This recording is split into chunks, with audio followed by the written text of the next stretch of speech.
Alright guys, hey everyone, it's Sam here. I just came back from watching the movie Puss in Boots: The Last Wish, and I didn't expect to be making this video because I just assumed that um, a lot of other people would have like similar opinions, or I don't know. There's a lot of YouTube channels that talk about movies, but when I watched a couple videos, I realized that a lot of them didn't really have the same opinions I did or like perspectives, and I guess I wanted to make a video talking about how awesome this movie is.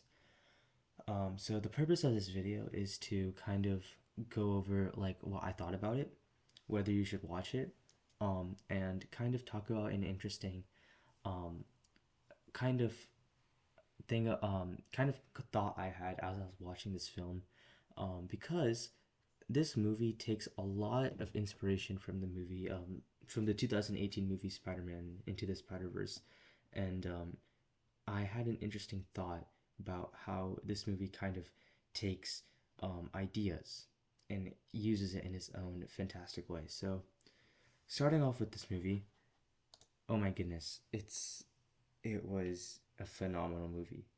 It's kind of funny. Like literally, we're at the edge of the year, and we're hit with this really cool film. Um, I think over this year we watched Lightyear, which was okay, I guess. Uh,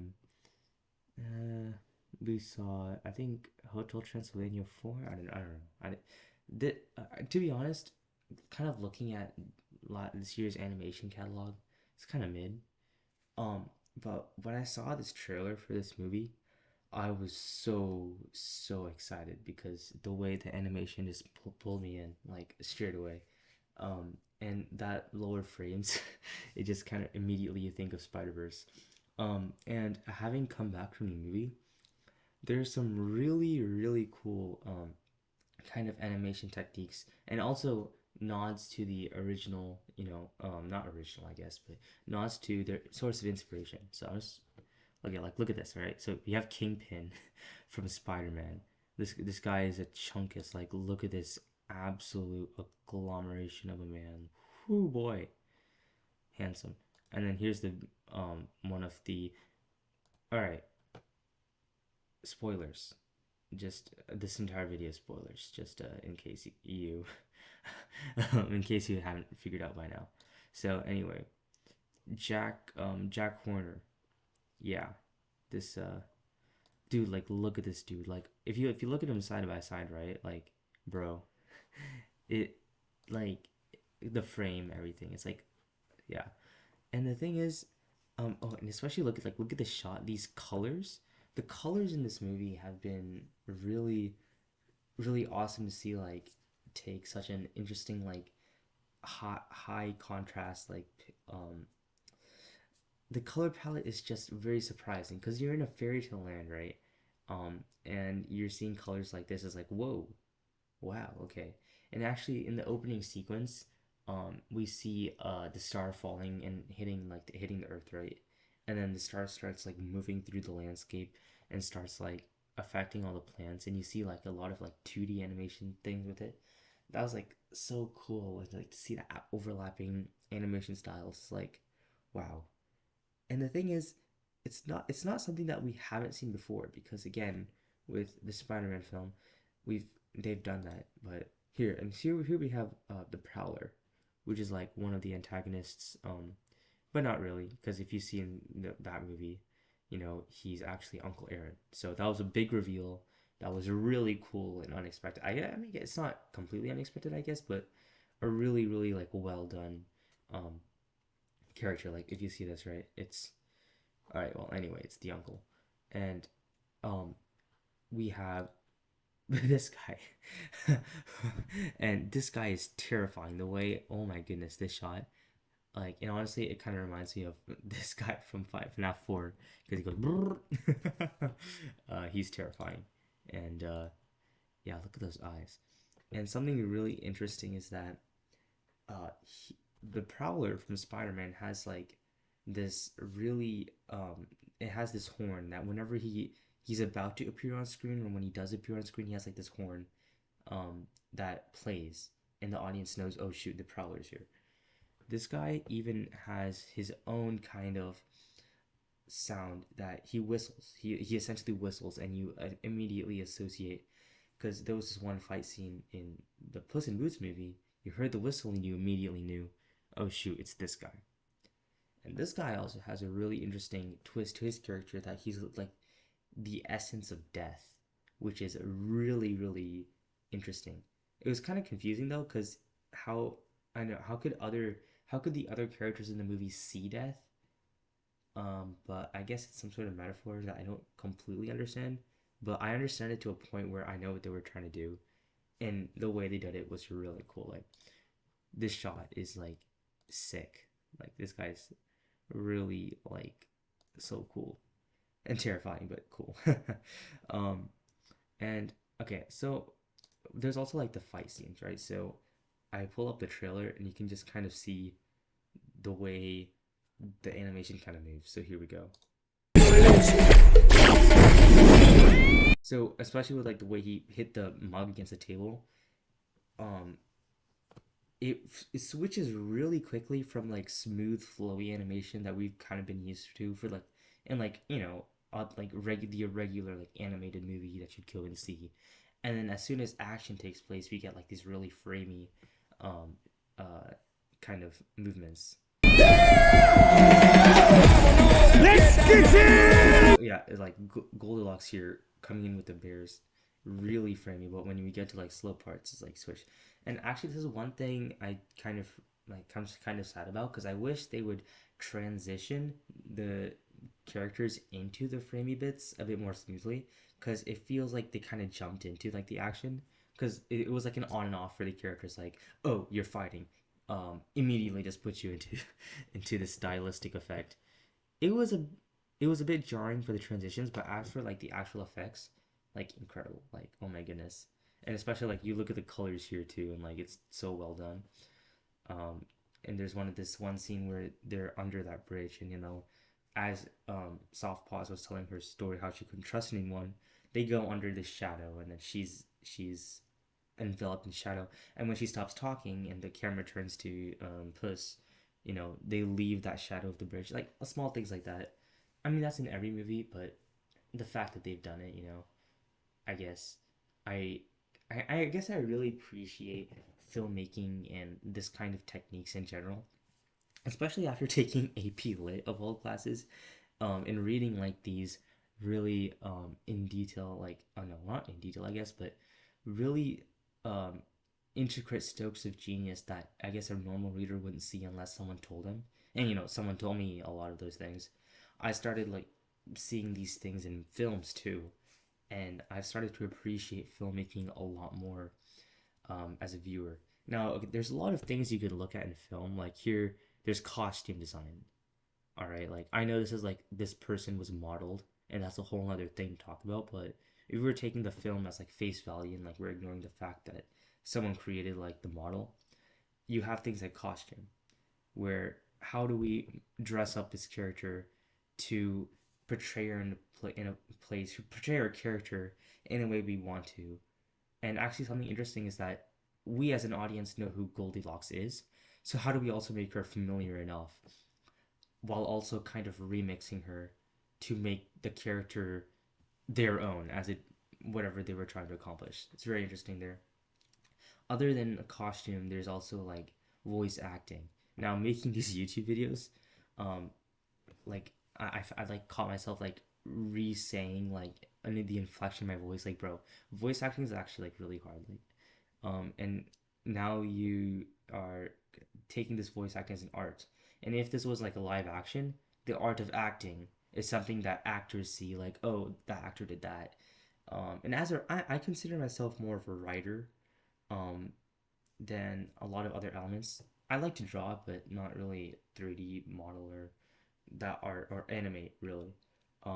I notice like cinematic storytelling elements a lot more than I notice like this thing or that thing, like such as costumes. And I guess that kind of eye, because like my sister, she does gymnastics, and when they were I were watching something where the actors were kind of doing like stunts, and my sister immediately pointed out like, "Oh, that girl can do this kind of split. That's one's really hard." And, like as a viewer, in your own life experience, you have an eye for things, which is, I think, it's kind of cool. I'm just gonna play a bit more of this clip just to show you the idea. Without life to spare, I am nothing. When you only have one life. And like, this is not really specific to this movie, but every single shot is so purposeful, which is so cool, and everything is just perfectly layered. And you can, like, as an animator, you can like hide bits. When you only have one life. That's what makes it special. Go get him, Tiger. Oh yeah. this guy is this guy's a menace. No, but the storytelling of this film was really good. It's really solid. And you can see the entire concepts about him having one life. It was really cute, and like all the threads in each character in Goldilocks was really cool. I mean, okay, let's take a look at this now. So this is where he's running from Prowler. You can see here. So let's take a look. What was that? Kill that guy. So already in these first two things, it's like a lot different style than Puss in Boots was. I do know it's like 4 years apart, but I know this is a source of inspiration. So it's kind of like fresh that they didn't completely copy it. But at the same time, it's kind of impossible to do like a comic book style for Puss in Boots, because that wouldn't make sense. And I know one guy used the word watercolor. If you look at this dog, it's like so cool, like the way they did he seems kind of out of place almost, like with the way he's designed, but it still fits in that world. And it has its own style, and they did that their own style, which is really cool. But and you can see, like, dots. This is like, it's like a filter here. That's unique to this movie.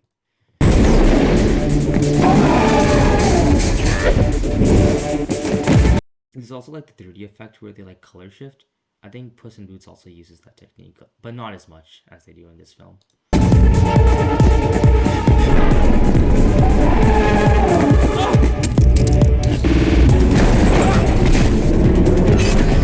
We also see a lot of flashing lights, like especially like here, like the entire screen fills up with pink. It's not as much done here, but in the part where he dies in this film, I remember the entire screen filled up with like red, like to like just shake the audience. They actually did do that in Puss in Boots 2, as well, and I thought that was kind of cool, and another element that was inspired from this film.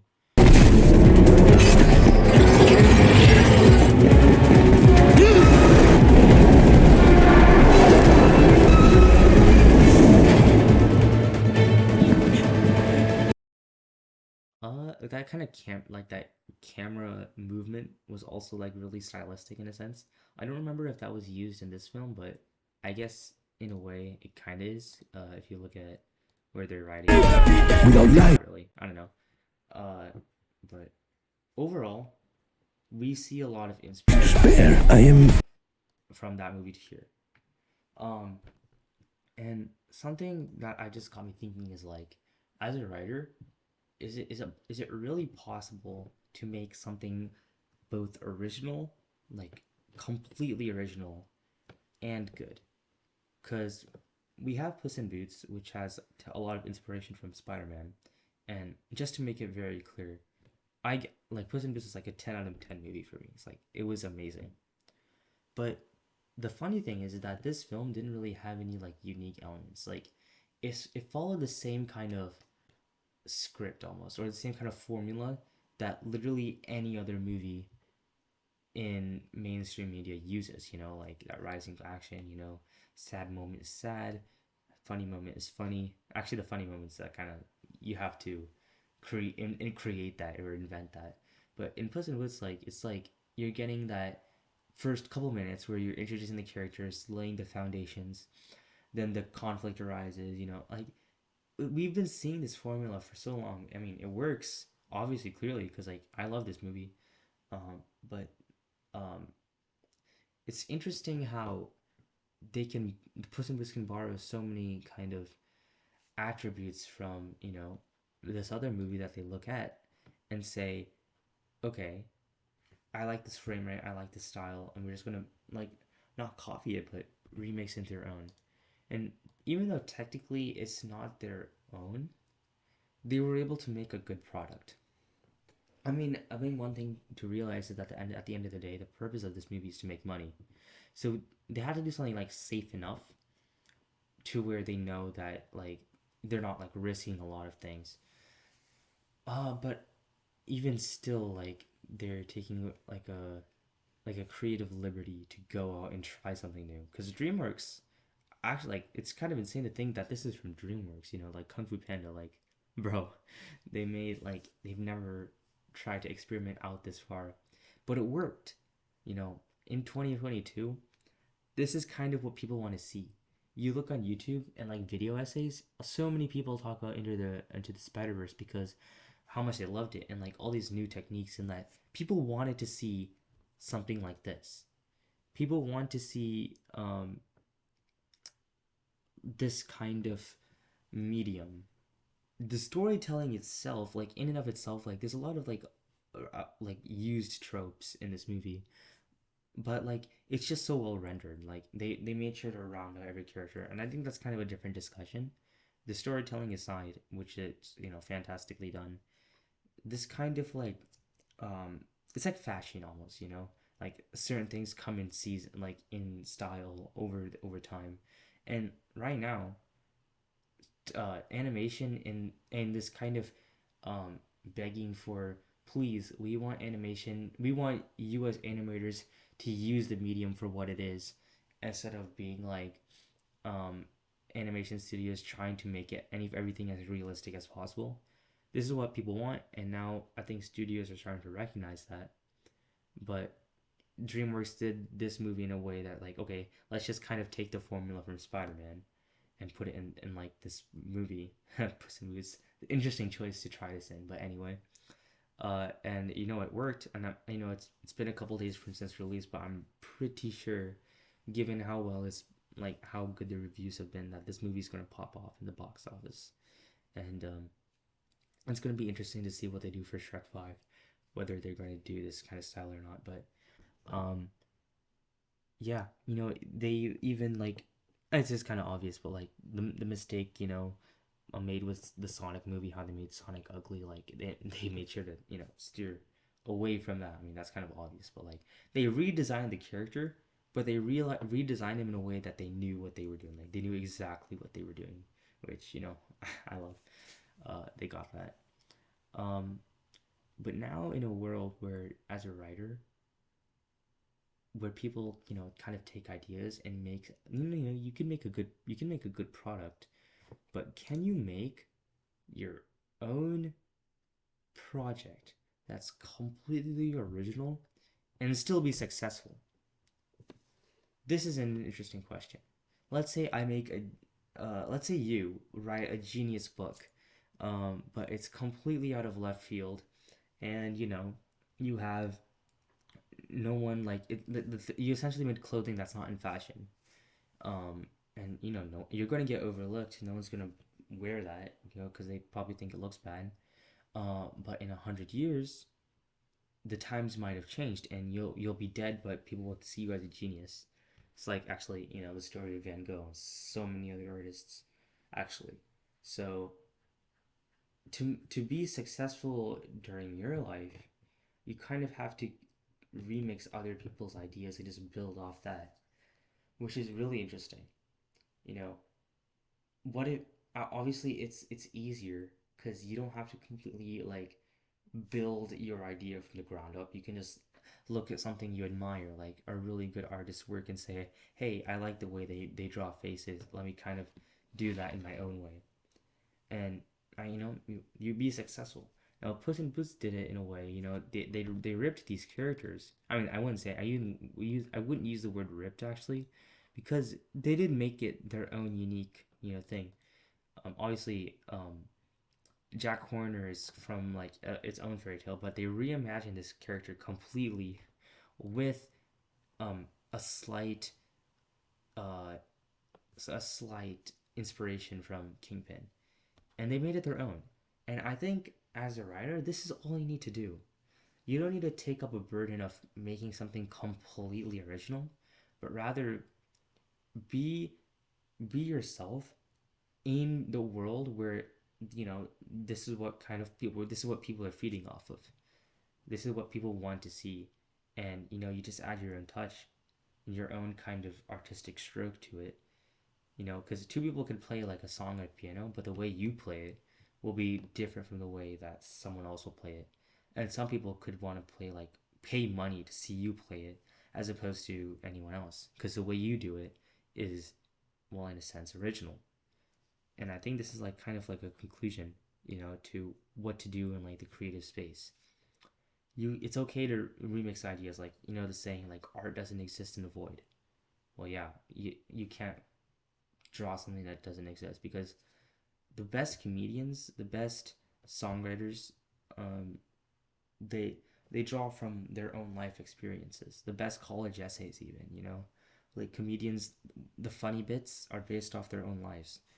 Good songs are based off of personal struggles. Like why is so many songs that Kanye sings about, Kanye West, yeah, um, he sings about his own struggles of being a media star and his like lack of being able to shut up. He wrote a song about that, and now it's like one of his most popular songs. It's called Runaway.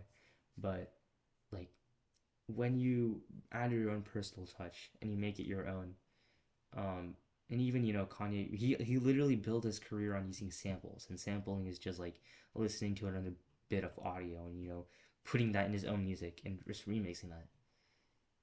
You don't have to be completely original as a writer. You you keep consuming media around you, consuming art around you, and you're living life, having your own personal struggles and having your own like kind of concoction of flavor as a human. What content will you create? And the stuff you make 5 years from now will be completely different from what you make now, because you will have different experiences, you will have different heartbreaks, different lessons, different revelations over time. And that's good. You don't want to be making the same things over and over. Like if you have an artist, like a fan base begging for like we want songs, we want the old Skeppy.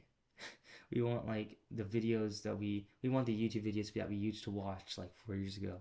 It's okay to have that nostalgia for that, but um, being able to grow and make better content, even if at the time it seems like a miss, I think is important, because making the same kind of formula, the same kind of content, it's no growth. And even if the growth kind of looks south at the moment, over time it accumulates to a better product in the future. Whether how long the future is, no one knows, but it's a better product nonetheless. So, kind of in the end, Puss in Boots is like such a good movie, and all it did was take inspiration from from fairy tales, from other movies, um, and it had its own spark, its own flair. And this man, this cat rather, is so fun. And like, just there was a lot of like genius in it, and like in like the filler, with jokes and like kind of interchanneling bonds. But I guess that kind of comes with like reviewing, the script and like a team to put it all together. But story writing aside, the animation was really interesting to just see, really interesting to talk about. And this movie is amazing. So please go see it. And if you made it to the end of the video, subscribe, and like. And thank you so much for watching. And bye.